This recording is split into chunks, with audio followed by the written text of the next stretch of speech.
महाराज का नाम ही ऐसा है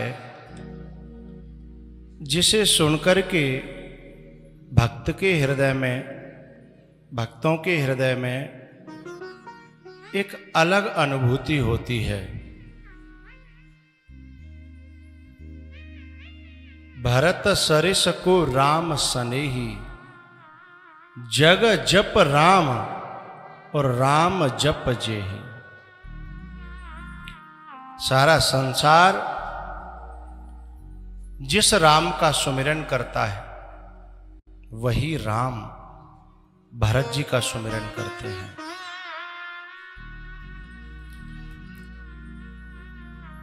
भरत जी महाराज जब कैकेयी के महल में प्रवेश करते हैं और वहां पर कैकेयी आरती का थाल लेकर के और बड़ी प्रसन्न मुद्रा में, क्योंकि अभी जो मैंने कहा कि जब नाश मनुज पर छाता है तो पहले विवेक मर जाता है।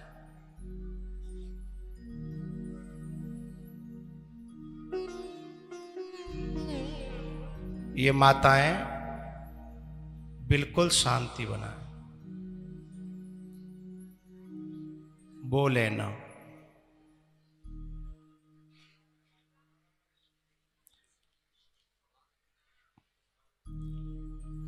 आइए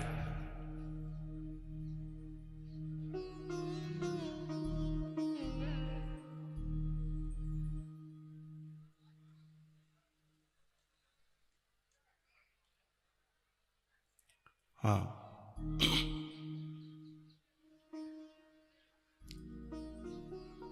भरत जी महाराज जब कैकेयी के महल में प्रवेश करते हैं तो उन्हें कैकेयी का चेहरा, पूरी अयोध्या उदास दिखी, लेकिन कैकेयी उदास नहीं दिखी। आश्चर्य तो भरत जी को यही हो रहा था कि कुछ अनहोनी तो हुई है। पूरी अयोध्या का माहौल एक तरफ और कैकेयी का माहौल एक तरफ।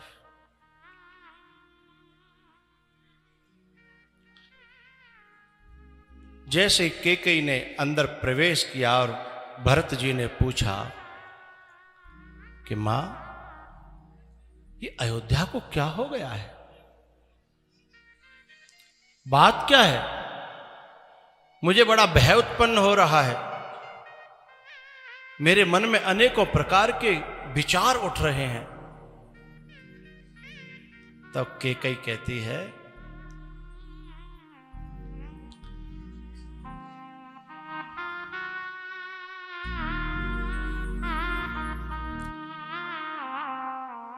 तात बात में सकल सम्हारी।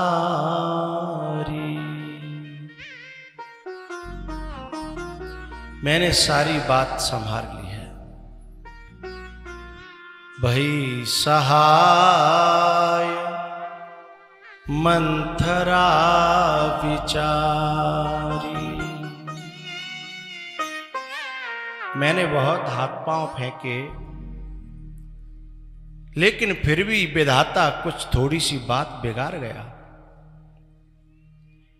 कछुक काज विधि बीच बिगारा।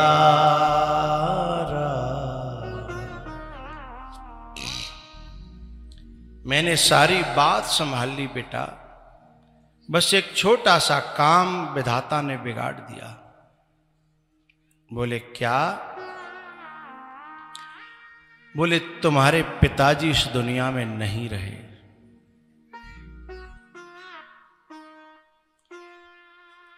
एकदम भरत जी को लगा कि पिताजी इस दुनिया में नहीं रहे और छोटा सा काम बिगड़ गया। उसी समय समझ गए कि बुद्धि विपरीत है। इतनी बड़ी घटना को जो छोटी बात समझ रही है। फिर पूछा कि पिताजी का अचानक से मरण क्यों हो गया? तब बताया कि मैंने मेरे वरदान रखे थे, वो मांग लिए। बोले क्या मांग लिया वरदान में? बोले अपने बेटे को राज तिलक और राम को 14 वर्ष का वनवास। अब भरत का हृदय फटा। 14 वर्ष का वनवास, और भीतर से कैकेयी के लिए गालियां निकलने लगे कि अरे डाहिन, तेरा राम जैसे व्यक्ति ने क्या बिगाड़ दिया? बैरी हूं राम बड़ाई करई, दुश्मन भी जिसकी कभी बुराई नहीं कर सकता, जो कभी दुश्मन का भी बुरा नहीं चाहता। और तुझे तो उसने कौशल्या से भी ज्यादा माना था। तुमने कई बार राम की परीक्षा ली थी और खुद ये प्रमाणित किया था कि राम मोह पर स्नेह विषय की मैं कर प्रीति परीक्षा देखी। तेरी बुद्धि को हो क्या गया?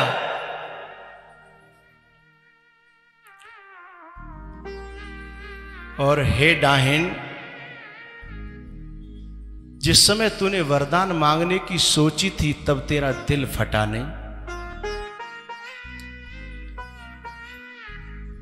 और तेरी जीभ में कीड़ा नहीं पड़े,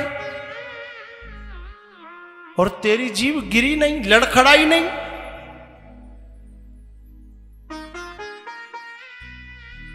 आज तक मेरा इतना जीवन हो गया, मां कौशल्या ने कभी तुम्हारे बारे में गलत नहीं सोचा, राम ने कभी गलत नहीं सोचा, और एक तू उसी क्षण भरत जी ने सौगंध खा ली कि आज से मेरी तू जननी नहीं, मेरी मां नहीं, और मैं तेरा बेटा नहीं। और भरत जी महाराज सीधे दौड़े कौशल्या मां के पास में, और मां से लिपट करके रो पड़े, और मां से बार बार कहने लगे कि मां, इसमें मेरा कोई षड्यंत्र मत समझना। यदि मेरो जा षड्यंत्र में हाथ होए तो मोय बुरी ते बुरी गत जो होते होए वो मोय मिले। मेरा जा षड्यंत्र में हाथ होए तो जो भूतों की पूजा करते हैं वो गति मुझे मिले, जो गुरुद्रोह करते हैं वो गति मुझे मिले। हैं? अनेकों बात भरत जी ने कह मारी, लेकिन कौशल्या ने अपने गले से लगा करके कहा, बेटा तू ये बात मुझे क्यों कह रहा है? मुझसे ज्यादा अच्छी तरह कौन जान सकता है कि तुझे राम से कितना प्रेम है और राम को तेरे से कितना प्रेम है। इस धरती पर इसे मुझसे ज्यादा कौन जान सकता है? राम प्राण हुते प्राण तुम्हारे, तुम रघुपति प्राण हूते प्यारे। तुम राम को प्राणों से ज्यादा प्यारे हो और तुमको राम भी प्राणों से ज्यादा प्यारे हैं, इस बात को मैं जानती हूं। लेकिन भरत के मन को संतोष कैसे हो? भरत जी महाराज अपनी मां के पास रो ही रहे थे, इतने में वशिष्ठ जी महाराज वामदेव एक ऋषि को संत लेकर के और दरबार में उन्होंने बुलावा भेजा कि भरत को बुलाया जाए। भरत जी से वशिष्ठ जी ने कहा, भरत, इस समय कोई भी मन में ज्यादा विचार सोच करने की जरूरत नहीं है, हम तुम्हारे ऊपर हैं। अभी सबसे पहले तुम परिस्थिति को संभालो और अपने पिता की विधिवत क्रिया करो। गुरु जी की आज्ञा का पालन करते हुए वशिष्ठ जी ने दशरथ जी की जो भी क्रिया होती है वो की। उसके बाद सभा बैठी और सभा में सभी ने कहा कि जो गुरुजी आज्ञा दें, हे भरत, तुम्हें करना चाहिए। मंत्रियों ने भी, मां ने भी। तो वशिष्ठ जी ने कहा कि भरत, सोच जोग दशरथ नृपनाहि। एक बात बताऊं, संत के हृदय की वेदना कुछ और होती है और ये समाज उसके हृदय की वेदना को समझता कुछ और है।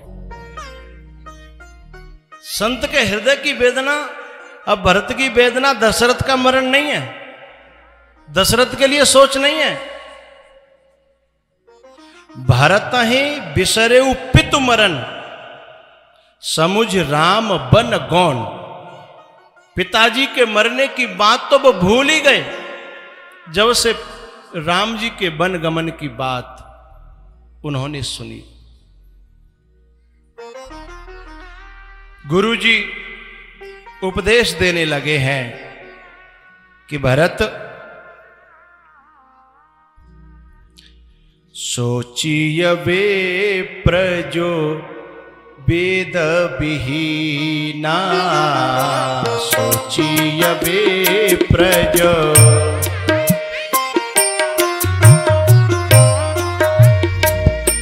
सोचिय वे प्रजो वेद विहीना, तजि निज धर्म विषय लयलीना, सोचिय नृपति जो नीति न जाना, जेहि न प्रजा प्रिय प्राण समाना, सोचिय वयसु कृपन धनवानु, जो न अतिथि शिव भगति सुजानो।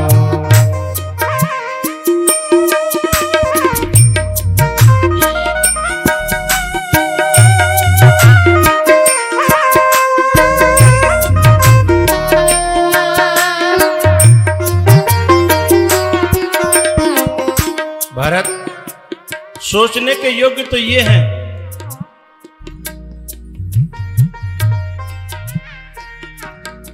जो बनिया होकर के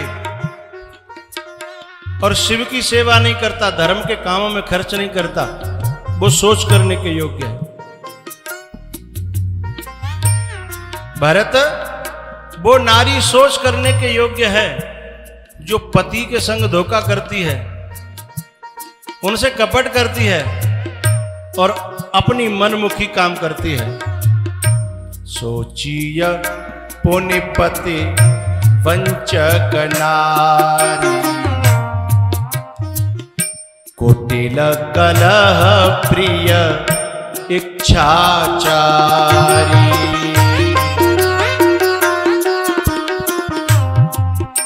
जो हर समय घर में कलेश रखती है नारी, जिसको कलह प्रिय है, जो अपनी इच्छाओं को बहुत ज्यादा महत्व देती है, और जो कुटिल है, टेढ़ी मेढ़ी भाषा का प्रयोग करती है अपने पति से, अपने मालिक से, वह नारी सोच करने के योग्य है। सोचिय बटो निज व्रत परिहरई, जो नहीं गुरु आयसु अनुसरई। वो शिष्य सोच करने के योग्य है। कौन सा? जो गुरु के बताए हुए नियमों का पालन न करे, जो गुरु के बताए हुए व्रत का पालन न करे, छोड़ दे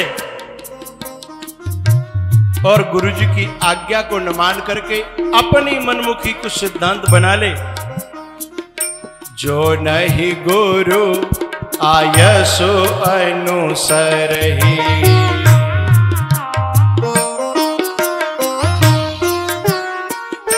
सब विधि सोचिया। भरत, सबसे ज्यादा सोचने के योग्य दो पुरुष हैं, जो हमेशा दूसरों का बुरा चाहने में लगा हुआ है। वो सबसे ज्यादा सोचने के योग्य है, क्योंकि उसके लिए इतने नरक हैं, शायद उसे फुर्सत नहीं मिलेगी। सोचिए सोचनिया सब ही विधि सोई, सब विधि सोचिया पर अपकारी, निज तनु पोषक निर्दय भारी, सोचनीय सब ही विधि सोई, जो न छाणी छल हरिजन होई।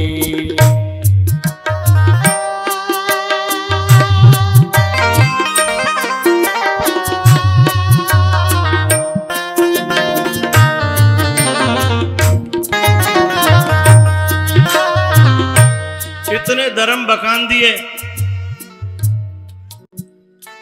भरत जी तो पहले ही दुखी थे। भरत जी ने कौशल्या की ओर देखा कि मां, ये गुरु तो इतनी बात मुझसे कह रहे, मैं इतनी सुनने की क्षमता नहीं है मुझे अभी। लेकिन प्यार से इशारा करते हुए मां ने कहा, बेटा जो भी गुरु जी कह रहे हैं ना, वो सब पथ्य है, सेवन करने के योग्य, धारण करने के योग्य, पीने के योग्य है।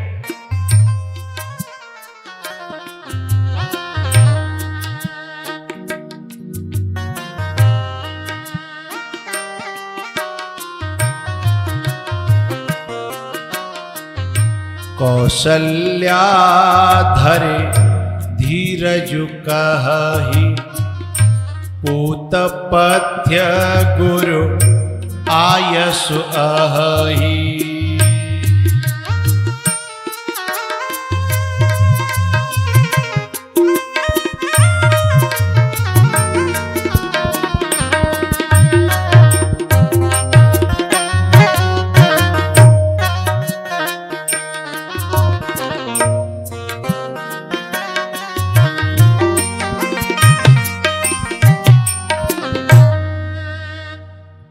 भरत जी ने सब गुरु जी की बात सुनी। माँ का भी इशारा देख लिया कि माँ भी कह रही है, बेटा गुरु जो कहें वो किसी भी प्रकार से नकारने के योग्य तो होता ही नहीं है। तब भरत जी ने सभी सभा के बीच में हाथ जोड़ करके कहा कि आप सब मेरा भला चाह रहे हो और आप सब मेरे हितैषी हो, और मैं आपकी बात मानना भी चाहता हूं, पर मेरी प्रार्थना करना चाहता हूं कि पहले मेरे मन की बात तो समझ ली जाए। मैं अपनी बात रखूं और आप एक बार सुन लो, उसके बाद आप जो आज्ञा दोगे मैं वही करूंगा। सबने कहा बिल्कुल सही बात है, आप अपनी बात रखो। भरत जी ने कहा,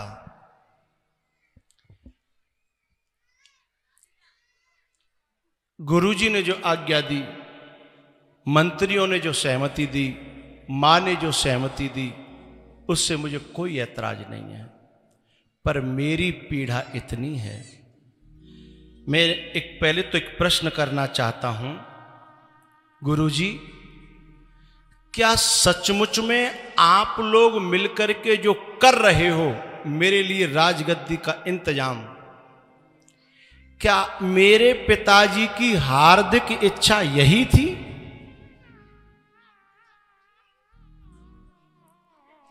सबके मुंह पे ताले लग गए, क्योंकि हार्दिक इच्छा यह नहीं थी, क्योंकि वो करने गए थे राम राज्य की तैयारी और उसे तो दे दिया गया वनवास, और मुझे उनकी सेवा में रखना चाहते थे और मुझे आप बनाना चाहते हो राजा।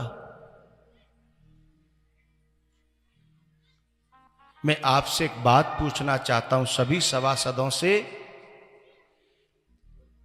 कि माता पिता की इच्छा का आदर करना चाहिए या फिर किसी की बातों में, किसी दबाव में, किसी मजबूरी में आकर के माँ बाप को, जैसे कभी कभी क्रोध में माँ बाप कह देते हैं, क्या वह बात पालन करने योग्य होती है?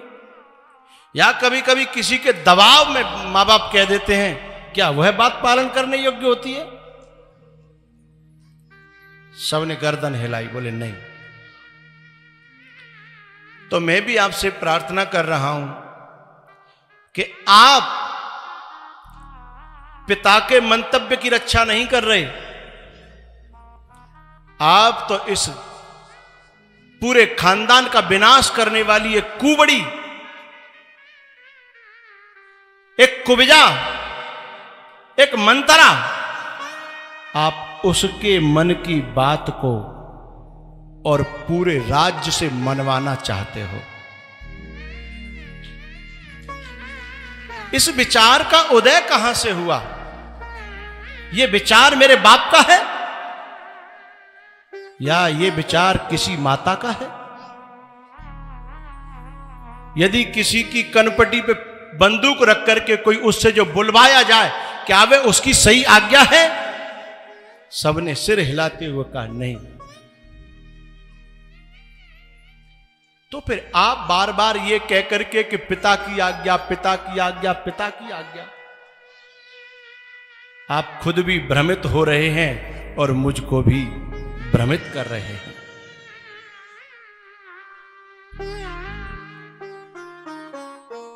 यदि आप सबको बुरा न लगे, आप सबकी सहमति हो, तो मेरे हृदय की बात, प्रार्थना यह है कि देखे बिनु रघुनाथ पद,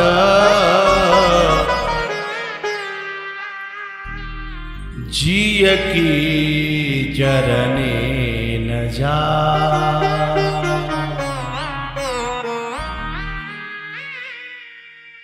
देखे बिनु रघुनाथ पद,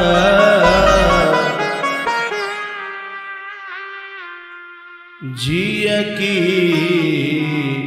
जरने न जा। मैं सबसे प्रार्थना करना चाहता हूं कि मुझे आप लोग आज्ञा दो, मैं एक बार भगवान से मिल लूं, एक बार दर्शन कर लूं और अपने मन की बात रख दूं, फिर वह भी जो आज्ञा दें, आप भी जो आज्ञा दो, फिर मैं न करूं तो कहना। मेरे तो अंतिम समय पे मेरा बाप भी नहीं रहा मेरे सामने, मेरे पिता भी नहीं रहे, मेरा भैया भी नहीं रहा। अंतिम समय यदि मेरा बाप मेरे पास होता, पिता होते, तो मैं उनसे कहता कि मुझे मेरे राम के हाथों में सौंप जाओ। और आप सब मुझे राजा बनाना चाहते हैं। रसा रसातल जाए ही तबई, यदि आपने मुझे गद्दी पर बिठा दिया तो यह धरती रसातल को चली जाएगी। भरत जी इतना कह के रो पड़े। मुझे ज्यादा कुछ नहीं कहना, बस मुझे एक बार मेरे भाई से मिला दो, उसके बाद तुम जो कहोगे वो पे करवाइए, जो करवाओ सो।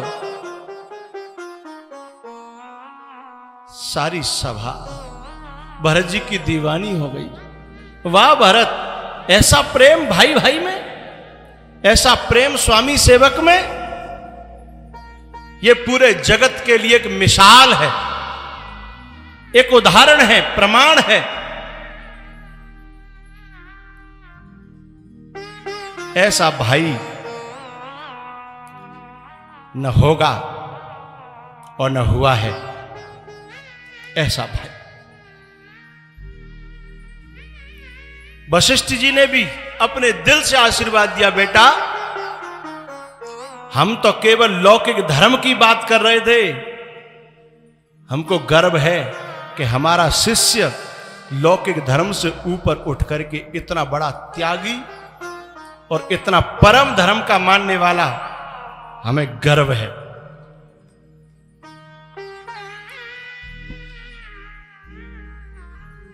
सभी लोग राजी हो गए, बोले सुबह भोर होते ही सब लोग चलेंगे चित्रकूट राम जी से मिलने के लिए। पासा पलट गया,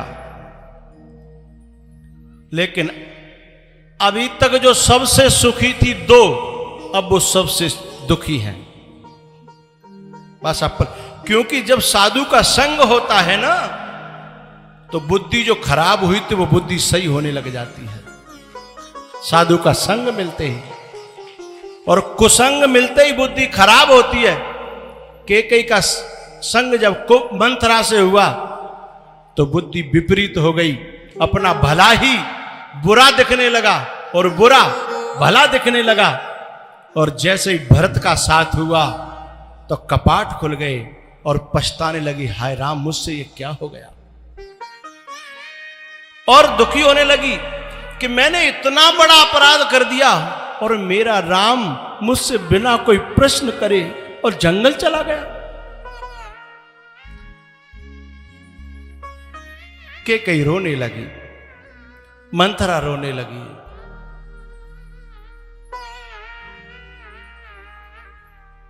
क्योंकि बिनु सतसंग विवेक न होई और राम कृपा बिनु सुलभ न सोई। लेकिन प्यारेओ, कुसंग से बचते रहना, क्योंकि कुसंग जब बुद्धि खराब कर देता है फिर बाद में कितना भी पछताओ, लेकिन केकई के माथे से वो कलंक का टीका आज त्रेता से लेके कलयुग आ गया, अभी तक नहीं धुला। कुसंग जो कलंक दे जाता है, कुसंग जो जीवन में हानि कर जाता है, फिर उसे मिटाने में सदियां लग जाती हैं और फिर भी मिटे मिटे न मिटे। जब सब चित्रकूट जाने की तैयारी करने लगे तो एक दासी को बुला करके केकई ने कहा, मेरे भरत के पास जा और मेरी तरफ से अपराधों के लिए माफी मांग और उससे कहना कि मैं जाने लायक तो नहीं हूं, क्योंकि अब मैं समाज के मुंह दिखाने लायक भी नहीं, भरत को भी मुंह दिखाने लायक नहीं और राम को तो बिल्कुल मुंह दिखाने लायक नहीं। लेकिन अब मेरे पापों का प्रायश्चित कैसे होगा? तू जा और भरत से कहना कि यदि वहां में करुणा होए, दया होए, तो इस पापिनी को भी चित्रकूट ले जा सकता है क्या? वो दासी गई और बोली, महाराज एक दुखियारी की तरफ से मेरी प्रार्थना है, आप सबको चित्रकूट ले जा रहे हो, लेकिन माता केकई है ना, अब तुम्हारे सामने आने लायक नहीं है। लेकिन वो चाहती हैं कि उनको भी अपने साथ ले चल। बोले क्यों जाना चाहती हैं? क्योंकि बोले अकेले कभी राम के सामने न पड़ सकेगी, शायद सबके साथ में मिलकर के मुंह छुपा करके सबके साथ में चली जाए। अपने पापों का प्रायश्चित करना चाहती है।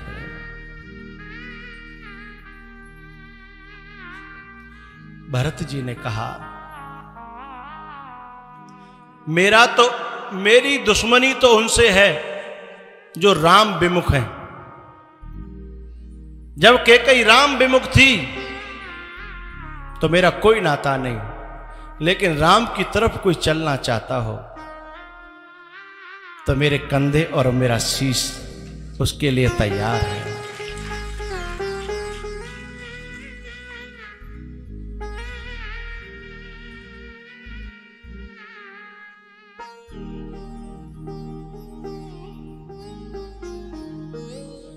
कैकेयी के लिए भी अनुमति दी।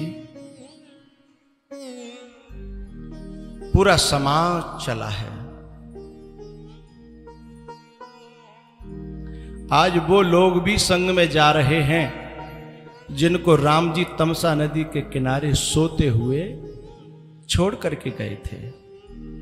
प्यारियों में अभी कह रहा था, तुमते अधिक गुरु ही जिए जानी, सकल भाव से वही सनमानी। एक बार के लिए राम तुम्हें संग नहीं लगाएगा, राम छोड़ जाएगा, लेकिन कोई भरत जैसा साधु का संग पकड़ गए ना, तो चाहे भले ही हम कैकेयी जैसे हों तो भी हमें साथ ले जाएगा। इसलिए कहा, तुमसे अधिक गुरु ही जिए जानी। भरत ने सबको समेटा कि चलो, और फिर यही अयोध्यावासी जो तमसा नदी के किनारे छोड़े गए थे, भरत के कारण राम को अपनाना पड़ा चित्रकूट पर। क्योंकि संत जब साखी दे करके ले जाएगा, संत जब सपोर्ट के साथ ले जाएगा, संत जब अपने सहारे से ले जाएगा, राम की हिम्मत नहीं कि उनको कहीं बीच में छोड़ दे। राम की भी हिम्मत नहीं कि उन्हें कहीं दुत्कार दे। भरत जी महाराज को सारा संसार बुरा लग रहा है। एक तू ना मिला,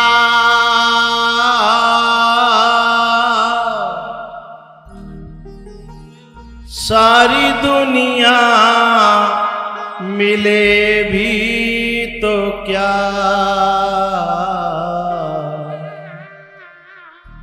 एक तू ना मिला,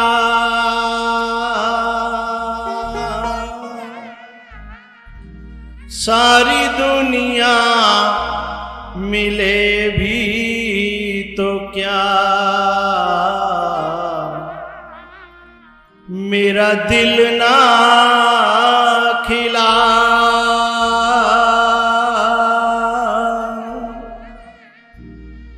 सारी बगिया खिले भी तो क्या, एक तू ना मिला।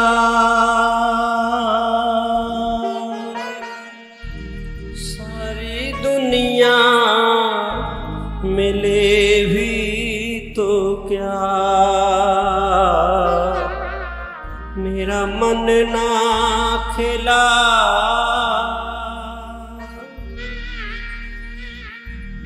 धरती हूँ मैं और तू है गगन, तेरा मेरा कहाँ होगा मिलन। धरती हूँ मैं और तू है गगन, होगा कहाँ तेरा मेरा मिलन। साथ तेरा नहीं, संग दुनिया चले भी तो क्या है, एक तू ना मिला।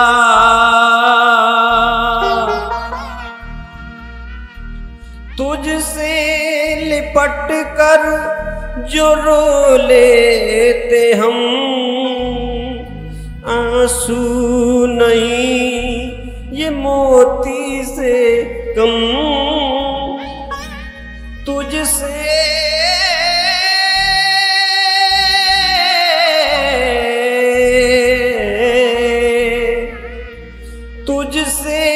लिपट कर जो रो लेते हम,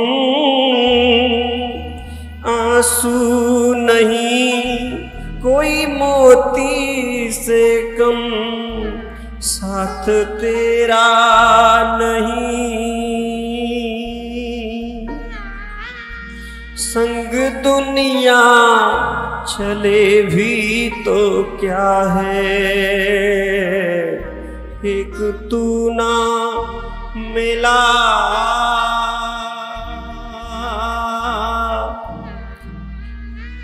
आज महंत जी के आश्रम पर एक मेला लगा है और हमारा तुम्हारा मात्र 9 दिन का मिलन है। लेकिन जब ये कथा विदा होगी ना, तुम्हारा भी दुनिया में मन नहीं लगेगा, इस संसार में मन नहीं लगेगा।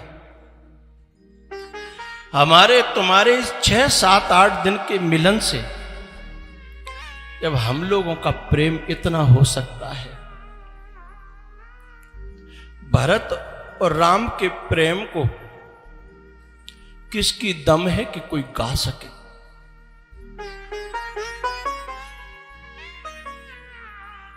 आगम स्नेह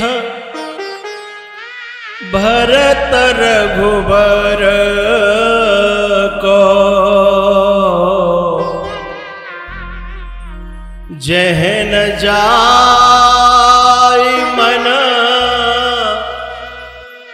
विधि हरिहर को।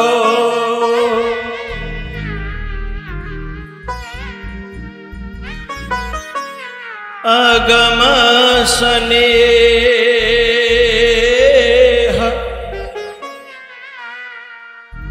भरत रघुबर को, जहन जाय मन विधि हरिहर को। अर्थ चाहिए ना धर्म काम चाहिए,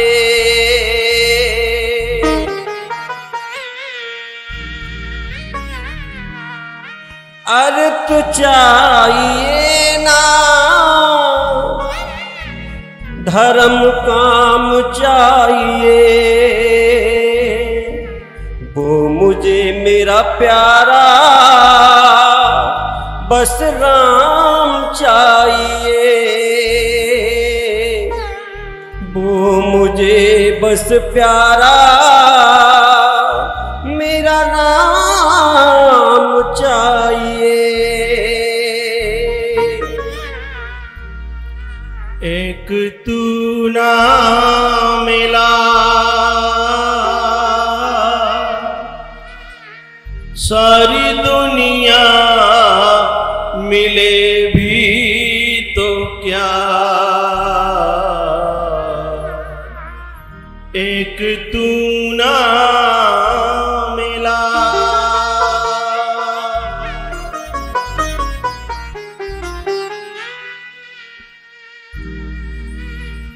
साथ तेरा नहीं संग दुनिया चले भी तो क्या, एक तू ना मिला।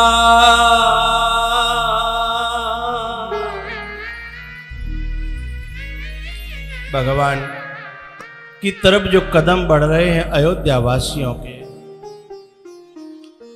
शाम को थक जाते हैं और रात को जगह जगह टोली बना बना के चर्चा चलती है कि वारे भरत तेरा प्रेम, वारे भरत। आज सब लोग कह रहे हैं कि भरत न होता तो शायद हमको दोबारा से ये राम का दर्शन नहीं मिला होता। जो जग जन्म न हो भरत को,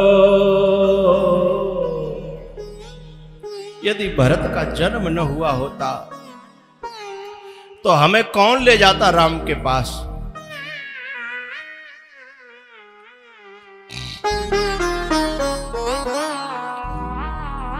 शाम को जब भरत जी सबको इकट्ठे कर लेते हैं और उन्हें राम की कथा सुनाने लगते हैं, सुबह फिर चल पड़ते हैं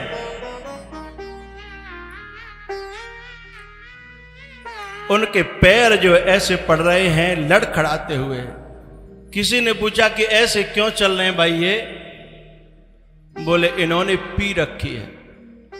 बोले किसने पिलाई? बोले भरत ने। जाहि स्नेह सुरा सब छाके, करत मनोरथ जस मन जाके। शिथिल अंग पग मग डग डोलहि, बिहवल बचन प्रेम वस बोलहि।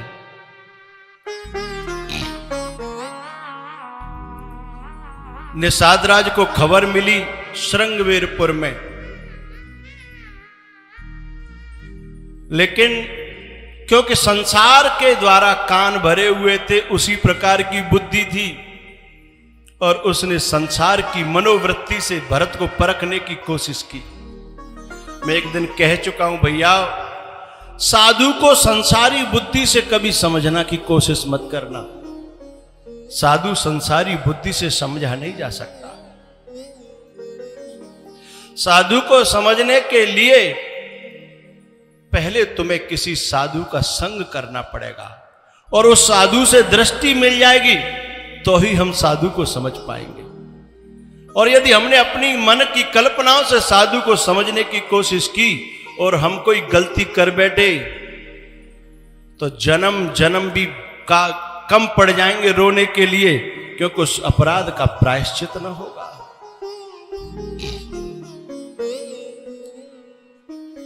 निषाद राज गोह ने तुरंत सबको बुलाया, अपने जितने भी राज्य में लोग थे, बच्चे बूढ़े जवान सब। बोले आज हमें भरत से युद्ध करना है, वो सेना के साथ राम से लड़ने के लिए जा रहा है। अरे साधु के मन की गति को पहले समझ तो लो। तुम साधु से द्वेष करते हो, और उसके मन में तो द्वेष की कहीं गुंजाइश ही नहीं है। इस हिंदुस्तान की सबसे बड़ी दुर्भाग्य की बात यह है, जब इस समाज में साधु रहे तो उन्हें गलत समझने वाले लोग, जब तक वो इस धरती पर जिंदा रहे तब तक लोगों ने उसे समझा ही नहीं, क्योंकि लोगों ने लोगों की बुद्धि से समझा। यदि लोगों ने किसी ने साधु की बुद्धि से समझा होता, लेकिन जब वो इस दुनिया में नहीं रहते ना, तब लोगों की समझ में आ पाता है उनका चरित्र। और का बरसात जब कृषि सुखाने और समय चूके पुण्य का पछताने।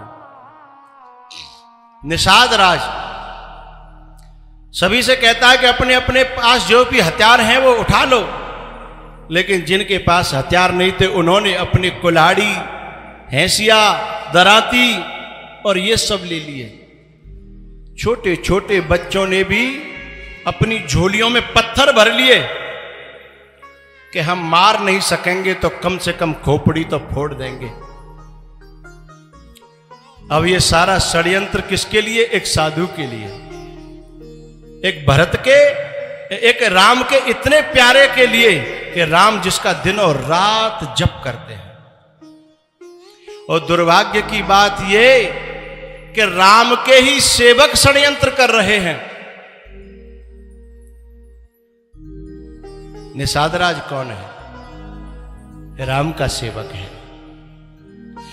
लेकिन जब कोई सेवक, परमात्मा का ही सेवक, संसार के लोगों से कान भरवा लेता है तो सेवक का ही विरोध करने लगता है। योजना बन रही थी, इतना कहत छींक भई बाएं। एक छींक हुई, उसमें से एक बड़े बूढ़े ने, सगुनिया ने, और कहा सुनो भाई। एक तो बोला, पहले दूसरा बोला, एक जवान सा बोला कि जीत हमारी होगी। तब बड़े बूढ़े ने कहा नहीं। बोले छींक तो ये कह रही है, सगुन तो ये कह रहा है कि युद्ध होगा ही नहीं।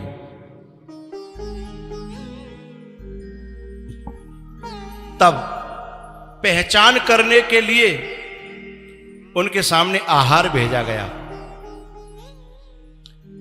यदि युद्ध के मूड में होंगे तो तमोगुणी आहार लेंगे, या रजोगुणी आहार लेंगे, लेकिन प्रेम से भरे होंगे तो सतोगुणी आहार लेंगे।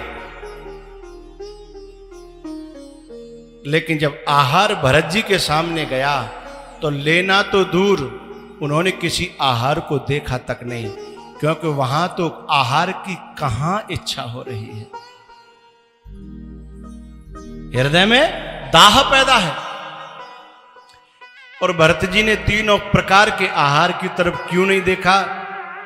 क्योंकि भरत का प्रेम तीनों गुणों से उठा हुआ है, रजोगुण, सतोगुण और तमोगुण।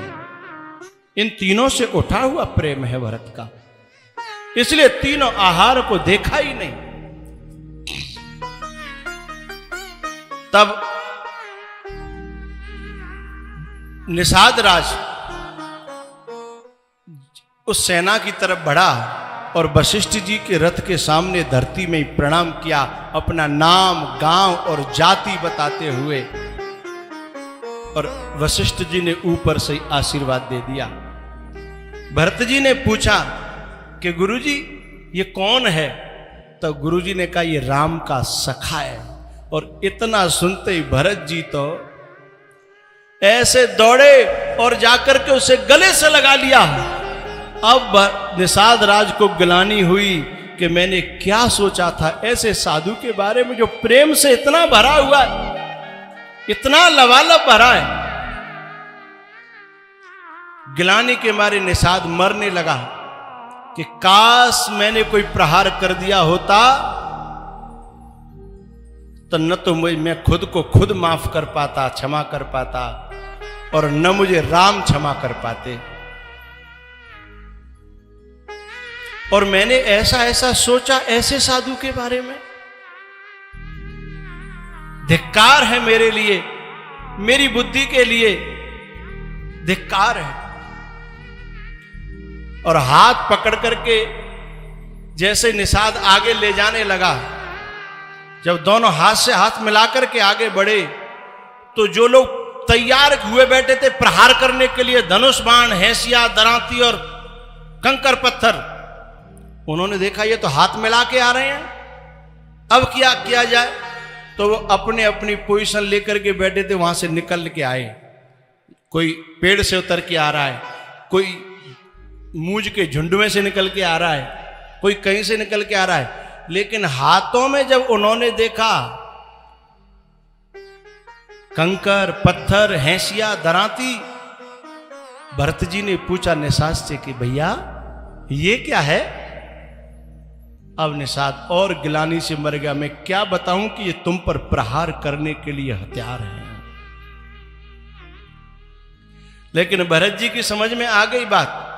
भरत जी ने कहा तुमने गलत नहीं सोचा, मैं इसी लायक हूं क्योंकि मोहि कारण भई सकल उपाधि। ये जो कुछ भी हुआ है ना, उस सब का कारण तो मैं हूं, इसलिए मैं इन्हीं के लायक हूं। आपने प्रहार किया क्यों नहीं? लेकिन निषाद ने कहा नहीं भैया ऐसी बात मत करो, ये तो हमारी ये दूषित बुद्धि की सोच थी कि हम ऐसा सोचे आप जैसे साधु के बारे में। भरत जी ने कहा क्या भगवान यहां ठहरे थे? बोले हां, मुझे वो जगह दिखाओ। और निषाद राज जब लेकर के गया, उस शीशम का पेड़ था, आज भी सरंगवीरपुर में वो पेड़ है, और उसमें नीचे पत्तों का बिछौना। कहां मेरे भगवान गद्दों पर, बिस्तरों पर सोने वाले, और कहां ये कंकर पत्थरों में और ये पत्तों का बिछौना। भरत जी रोने लगे और वहां की धूल उठाई, उनके चरणों की जो रज थी, चरण रेख निज नयन नीलावहे,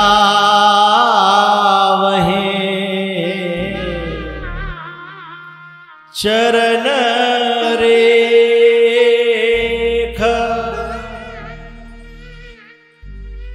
बार बार जहां जहां चरण देखते हैं वहां की रेत लेते हैं अपने माथे से, आंखों से, अपने हृदय से बार बार लगा रहे हैं और रो रहे हैं।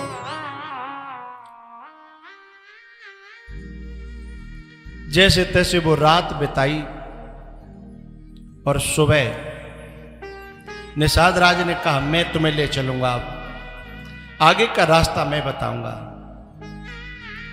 लेकिन जब जा रहे थे ना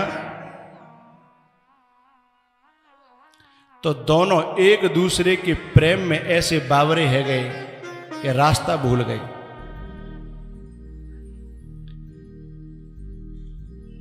रास्ता भटक गए। देवताओं को कुछ देर के लिए खुशी हुई, क्योंकि देवता नहीं चाहते हैं कि राम और भरत का मिलन हो, क्योंकि कहीं ऐसा न हो भरत के प्रेम में आकर के राम वापस हो जाएं और हमारा काम बिगड़ जाए। आज भी गांव गांव देवता हैं, बेई लोग देवता हैं जो भैया भैया का मिलन नहीं चाहते अपने किसी स्वार्थ के कारण, क्योंकि जब भैया भैया में एका है जागो तो फिर हमारा काम जो रोटी सेक रहे हैं हम हैं, अपने जो पराठे सेक रहे हैं वो कैसे सेकेंगे। आज वही देवता गांव गांव में भैया भैया का प्रेम इन्हें सहन नहीं होता, वही देवता है। इन्होंने गुरुजी से जाकर के कहा कि ऐसा कोई उपाय बताओ गुरुजी कि भरत और राम का मिलन न हो, ये लौट जाएं। गुरुजी को इतना गुस्सा आया कि अरे इंद्र, अरे मूर्ख, तू देवता तो बन गया पर तेरी ये छचोरों वाली बुद्धि अभी तक गई नहीं। ये जो भरत है ना, ये कोई मंथरा नहीं है जिसकी केक बुद्धि पलटी जा सके, और ये केकई का पुत्र जरूर है लेकिन केकई रूपी कीचड़ से खिला हुआ कमल है, इस पर किसी का बस चलने वाला नहीं है। और सुन इंद्र, धोखे से कुछ गड़बड़ी कर मत बैठना, क्योंकि ये राम का स्वभाव है, निज अपराध रिसाहि न काहू, सुन सुरेश रघुनाथ सुबाहु, जो अपराध भगत कर करई, तो राम रोष पावक सो जरई। यदि भक्त का अपराध कर दिया ना, और वो भी भरत जैसे भक्त का, तेरे छुपने के लिए जगह नहीं मिलेगी।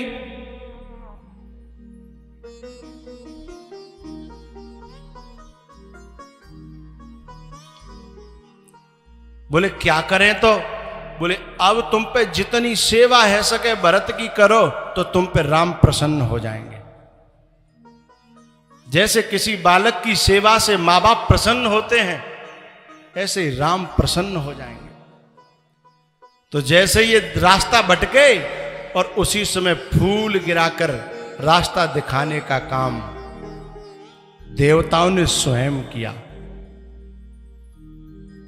फूल गिराने लगे कि रास्ता इधर नहीं, रास्ता इधर है।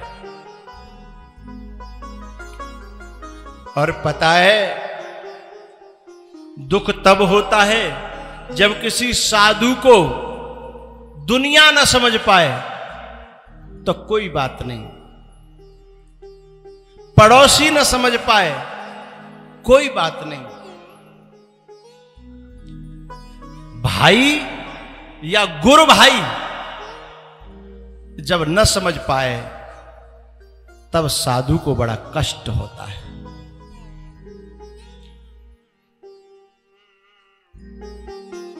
भक्त को भक्त न समझ पाए, यानी निषाद नहीं समझ पाया भरत को, लेकिन अब तो इतना नजदीक का आदमी लक्ष्मण, इतना नजदीक का आदमी, और जैसे पशु पंछियों के दौड़ने की आवाज सुनाई दी चित्रकूट के आसपास। कौल बीलों से लक्ष्मण जी लकड़ी काटने के लिए गए थे। पूछा, अरे ये क्या बात है, क्यों दौड़ रहे हैं? एक कौल भील ने बता दिया कि सेना चली आ रही है अयोध्या की तरफ से और भरत आ रहा है। अब जब इतना नजदीक का अपना भाई साधु को नहीं समझ पाए,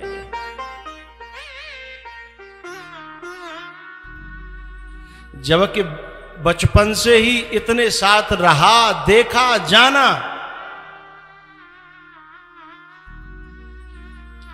प्यारेओ, आप जब भक्ति करो और आपको दुनिया न समझ पाए तो ज्यादा दुखी मत होना। भरत जैसे साधु को दुनिया नहीं समझ पाई, भरत जैसे साधु को परिवार नहीं समझ पाया, भरत जैसे साधु को भाई नहीं समझ पाया, मां कैकेयी नहीं समझ पाई। तो तुम्हें कोई जब साधुता के मार्ग पे चलो और कोई न समझ पाए तो बुरा मत मानना, क्योंकि समाज की क्षमता साधु को समझने की है ही नहीं। तुरंत लखन जी आए और आकर के धनुष उठाया, बाण उठाया और बस अनर्गल बातें करने लगे कि मैं आज भरत को छोड़ूंगा नहीं, चाहे स्वयं शंकर भगवान आ जाएं, हैं? हमने बहुत सहन कर लिया, बहुत देख लिया। और सुनो, कभी किसी जहर की बेल पर अमृत का फल लग सकता है क्या? आखिर है तो कैकेयी को।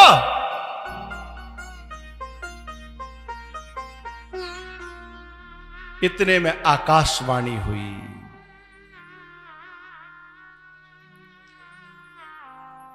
कि लक्ष्मण, आवेश में आकर के कोई ऐसा कदम मत उठा देना कि कभी जीवन भर पछताने के बाद में भी तुम्हें पछताना भारी पड़ जाए। बिना सोचे विचारे कोई काम नहीं करना चाहिए। तब जैसे तैसे लक्ष्मण शांत हुए। फिर राम जी ने कहा, लक्ष्मण, तुझे अपने भाई को समझने में बहुत गलती कर दी। तू इस छोटे से राजपद की बात कह रहा है। ब्रह्मा का पद, शिव का पद, विष्णु का पद भी यदि भरत को दिया जाए और मुझसे अलग करने की बात कही जाए तो भरत वो शख्स है, वो व्यक्ति है, वो साधु है, वो इन पदों में ठोकर मार करके वो मेरा प्रेम प्राप्त करेगा।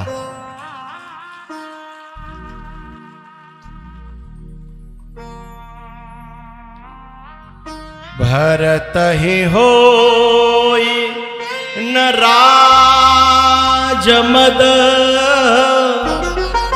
विधि हरि हर पद पा।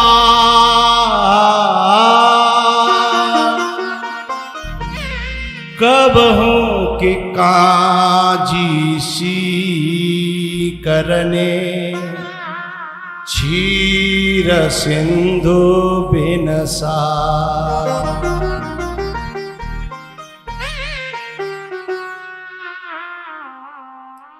भरत ही होई न राजमद,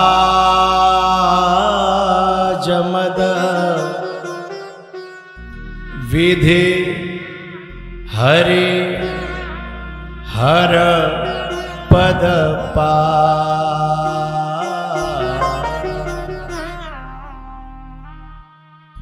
भरत, वो लक्ष्मण,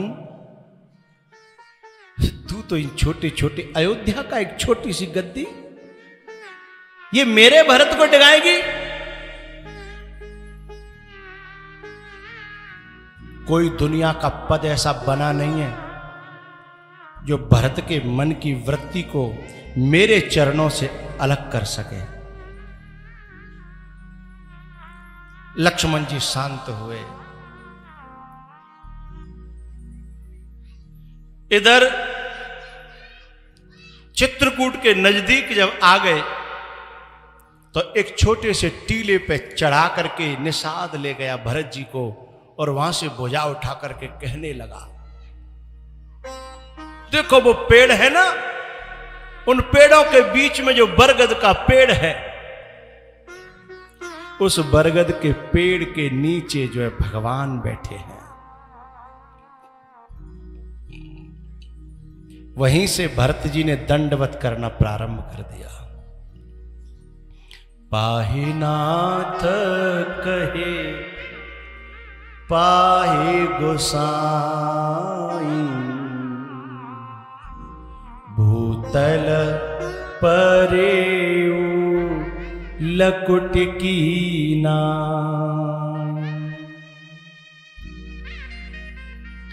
एक बात बताऊं भैया, ये जो राम जी कह रहे हैं ना कि भरत होए न राज मद विधि हरि हर पद पाए, इसके कहने का तात्पर्य यह है, चाहे गुरु शिष्य का प्रेम हो, चाहे भैया भैया का प्रेम हो, चाहे भक्त भगवान का प्रेम हो, चाहे कोई भी प्रेम हो, यदि प्रेमी के मन में कहीं लेश मात्र भी लालच बैठा होगा किसी भी प्रकार का, तो प्रेम के टूटने की संभावना है।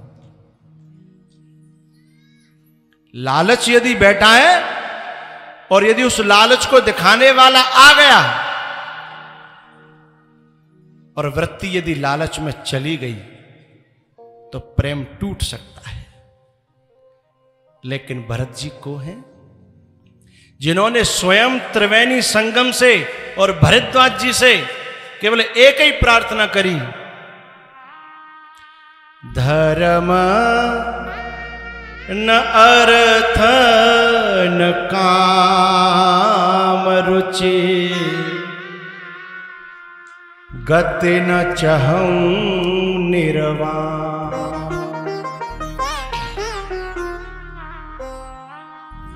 धर्म न अर्थ न काम रुचि, गति न चहूं निर्वाण। जन्म जन्म रति राम पद, यह वरदान न आ।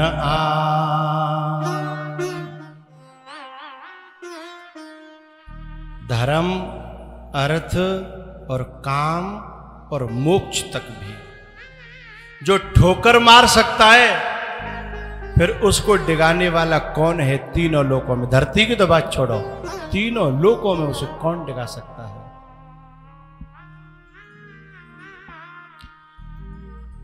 स्वयं भरत जी ने कहा, मांगहूं भीख त्याग निज धर्म, आरत काहन करे कुकर्म।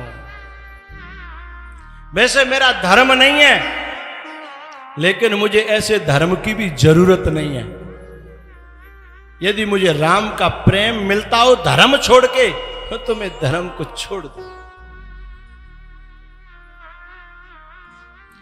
इसलिए भरत जी ने दंडवत करना प्रारंभ कर दिया और वहीं पर भगवान के चरणों की रेखाएं बनी हैं, वहीं माथा रगड़ देते हैं।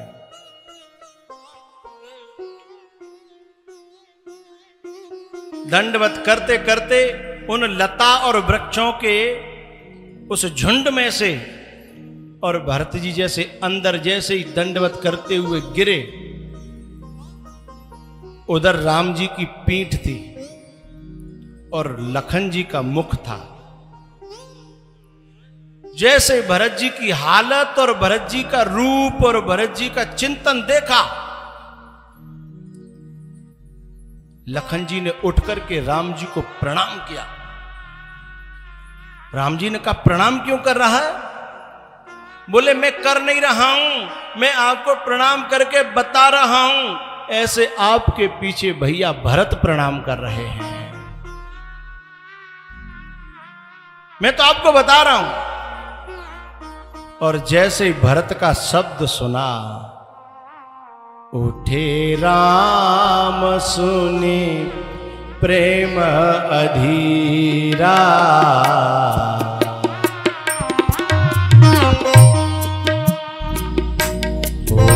राम सुने प्रेम अधीरा।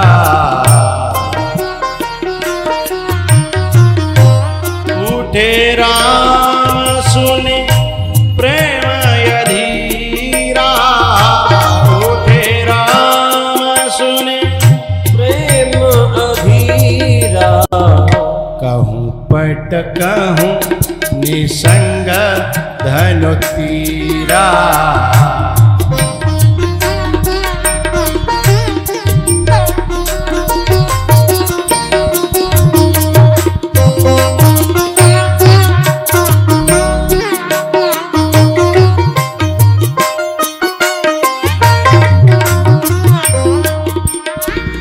उठे राम सुने प्रेम अधीरा। उठे राम सुने प्रेम अधीरा। कहूँ पट कहूँ निसंग धनु तीरा। कहूँ पट कहूँ निसंग धनु तीरा।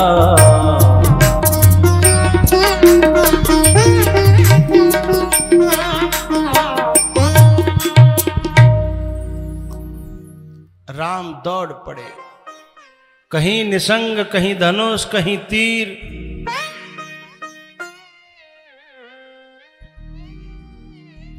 चार चीज राम जी ने छोड़ी। चार चीज राम जी ने छोड़ी क्यों?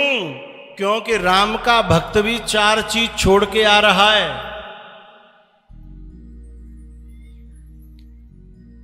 भरत जी भी चार चीज छोड़ के आ रहे हैं। धर्म न अर्थ न काम रुच और गति न चहूं निर्माण। गीता में कहा है, ये यथा माम प्रपद्यन्ते तांस तथैव भजाम्यहम्। जो मेरे लिए जितना छोड़ता है मैं उसके लिए उतना ही छोड़ता हूं। जो जैसे मेरे लिए चलता है वैसे ही मैं उसके लिए चलता हूं।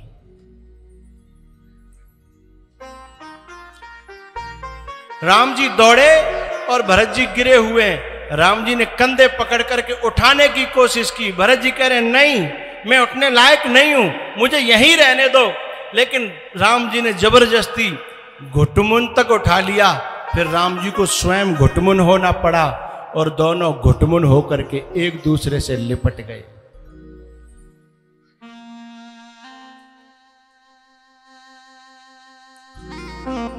को कछु कहना को कछु पूछा। प्रेम भरा मन निज गति छूचा। को कछु कहना को कछु पूछा। प्रेम भरा मन निज गति छूचा।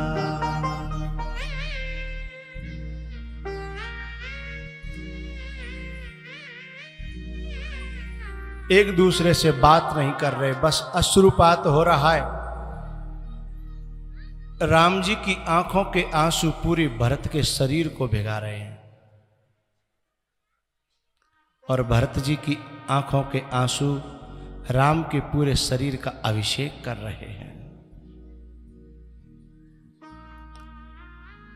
बहुत देर हो गई।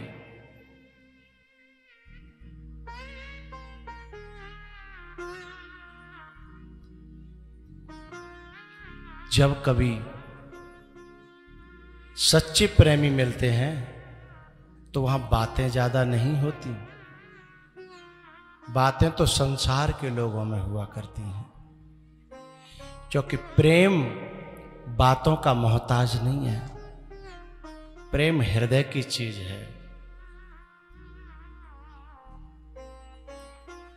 को कछु कहना को कछु पूछा, प्रेम भरा मन निज गति छूचा।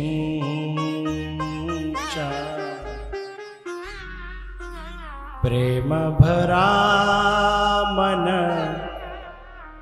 निज गति छूचा। दोनों एक दूसरे के प्रेम में डूब गए थे। उसी समय केवट ने कहा, भगवन भगवन भगवन। तब राम जी को होश आया।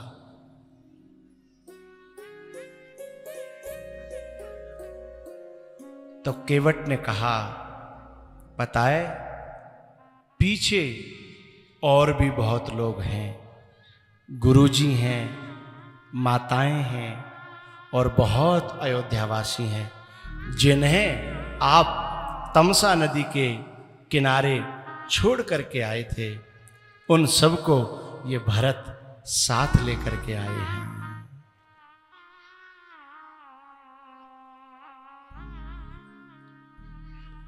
तब स्वयं राम सबसे जाकर के मिले, गुरुजी से मिले और माताओं से मिले और कैकेयी मां से बार बार मिले।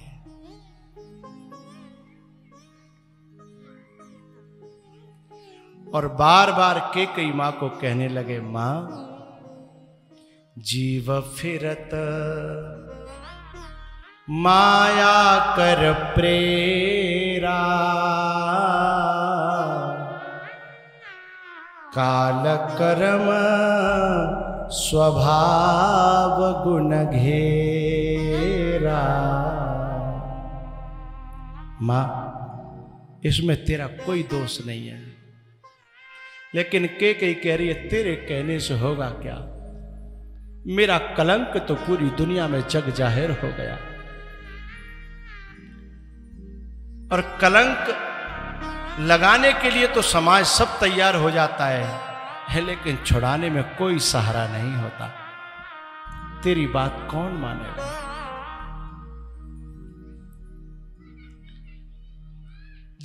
मां को बार बार संतोष दे रहे हैं भगवान, लेकिन मां के हृदय में अब संतोष नहीं हो रहा। प्यारेओ, लम्हों में भूल की थी, सदियों में सजा पाई। लम्हों में भूल की थी, सदियों में सजा पाई। को न कुसंगते पाए नसाई, रहे न नीच मते चतुराई।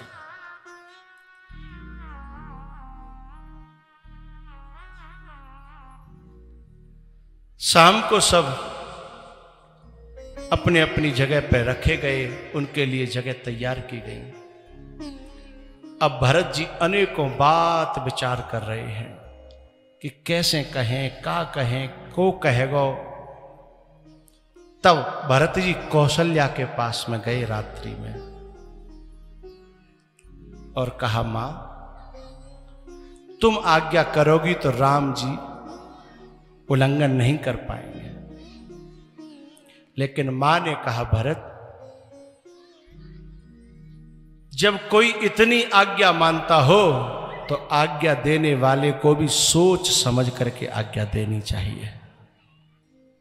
तुझे पता है राम धर्म धुरंधर है, धर्म का पालन करने वाला है, और मैं नहीं चाहती कि मेरी वजह से उसके जीवन के धर्म में कोई, ऐसा मैं कैसे कर सकती हूं, तू बता। जब वहां से निराश हो गए भरत, पूरी रात बीत गई, सोचत भरत ही रहने बिहानी,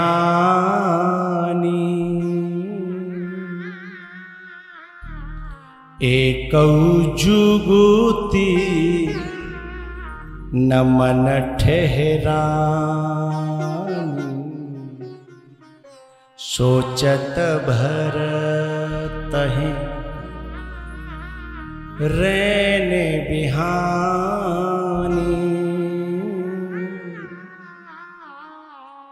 एक जुगुती नमन ठहरानी।